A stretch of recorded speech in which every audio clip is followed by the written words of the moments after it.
आज के फ़नी लतीफ़े। एक नशेई गुर्दे फेल होने की वजह से मरने वाला था कि डॉक्टर बोला अगर तुम्हारी कोई आखिरी ख्वाहिश है तो बताओ। नशेई बोला मेरी ख्वाहिश है कि अगली ज़िंदगी में दांत भले एक ही हो लेकिन गुर्दे पूरे 32 दे दे। फुफ्फो बोली बेटा तुम पहली बार घर आए हो ना, इसलिए तुम्हें कुछ तो लेना पड़ेगा।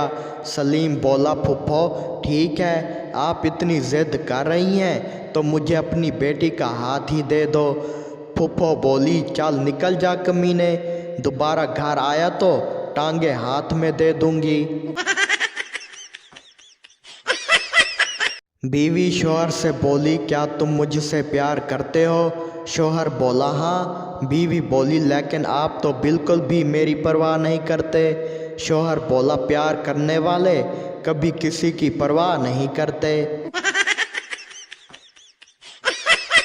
फैमिली प्लानिंग के डॉक्टर ने गांव के लोगों से कहा पाकिस्तान में हर 20 मिनट बाद औरत एक बच्चे को जन्म देती है। आप बताएं इस खौफनाक मसले को कैसे हल किया जाए, कैसे कंट्रोल किया जाए।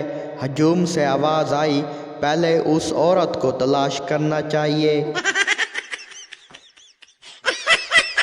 दादा दरबार पर एक लड़के ने एक बहुत ही खूबसूरत लड़की देखी तो पूछा तुम कहाँ रहती हो? लड़की ने जवाब दिया जी फिरोजपुरा रोड। लड़का बोला इतनी खूबसूरत होकर रोड पर रहती हो, चल फिर मेरे घर चलो। बंता फैक्ट्री के मालिक से बोला मैं सब कुछ मानता हूँ लेकिन मुझे 50,000 तनख्वाह, एक मकान और एक कार चाहिए। फैक्ट्री का मालिक बोला हम आपको 1 लाख सैलरी, 2 मकान और 2 कारें देंगे। बंता बोला क्या तुम मजाक कर रहे हो? बॉस बोला साले शुरुआत तो आपने ही की थी। दोस्तों मेरी मानो तो मोहब्बत की शादी नहीं करनी चाहिए, क्योंकि आज पड़ोस में मियाँ बीवी की लड़ाई हो रही थी। मैंने सुना कि बीवी कह रही थी कुत्ते तुम ही तो मेरे पीछे पड़े थे, मैं नहीं। बॉस मुलाजिम से बोला कहाँ गए थे? मुलाजिम बोला बाल कटवाने।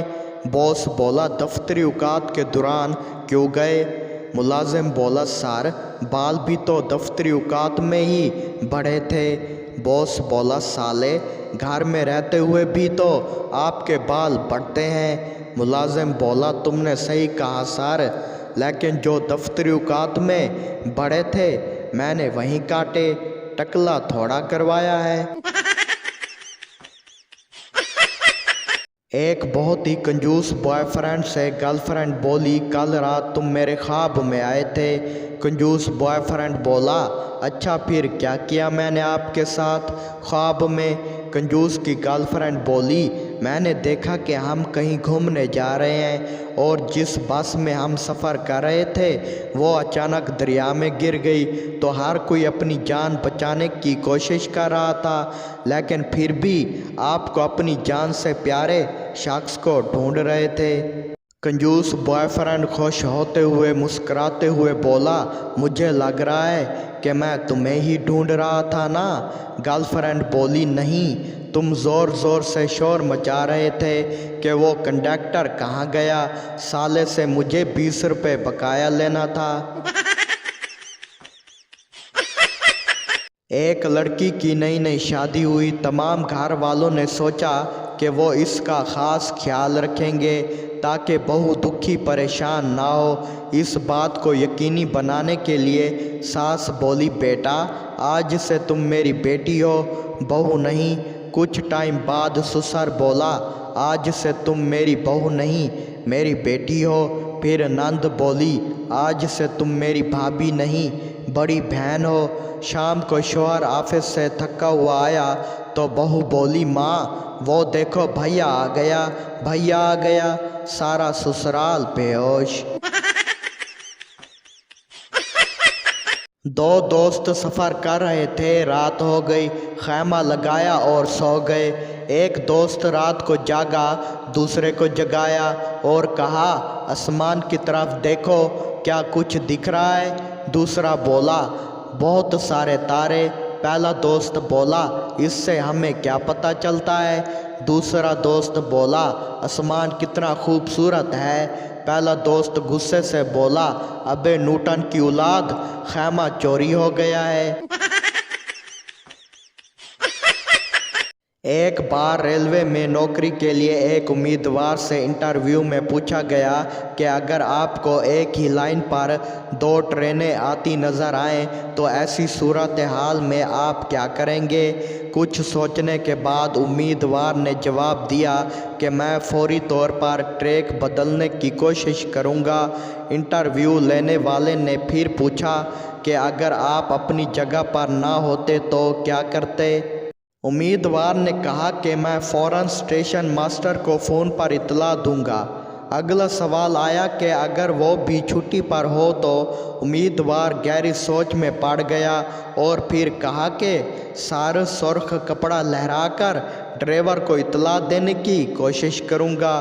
پھر اس سے پوچھا گیا کہ اگر سرخ کپڑا فوراً کہیں نہ ملا تو کیا کرو گے؟ نوکری کے امیدوار بولا سر جب آپ کی خواہش ہے کہ دونوں ٹرینیں کسی بھی قیمت پر آپس میں لڑوانی ہیں تو میں فوراً اپنی بیوی کو فون کروں گا۔ انٹرویو لینے والے نے بڑی حیرانی سے پوچھا کہ آپ کی بیوی وہاں کیا کرے گی؟ امیدوار نے کہا کہ وہ کچھ نہیں کرے گی، بس اس کا شوق ہے ٹرینوں کی ٹکر دیکھنے کا، وہ پورا کروں گا۔ وہ پورے محلے میں 2 عورتوں کی لڑائی گھنٹوں دیکھتی ہیں۔ یہ سن کر انٹرویو لینے والا بے ہوش ہو گیا۔ ضروری نہیں کہ ہر کسی کی بیوی لڑتی ہو، کچھ لوگوں کی بیویاں سالن میں نمک زیادہ کر کے بھی بدلہ لے لیتی ہیں۔ ایک عورت دبئی سے واپس آ رہی تھی، اس نے دیکھا کہ ایک حاجی صاحب بھی ان کے پیچھے والی سیٹ پر بیٹھے ہیں۔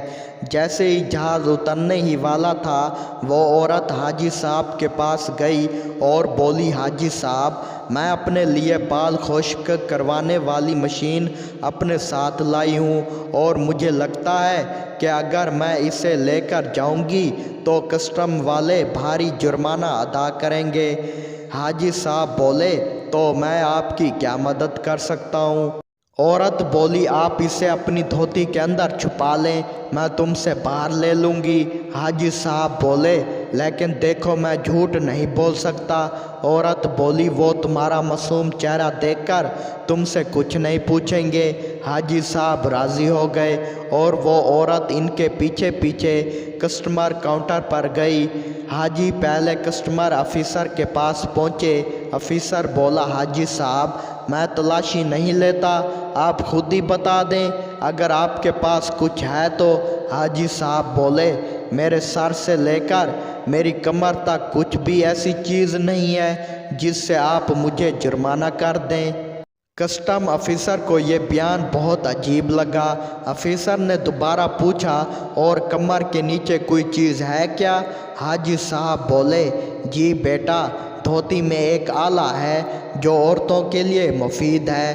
کسٹم آفیسر بولا ٹھیک ہے جاؤ حاجی صاحب جاؤ۔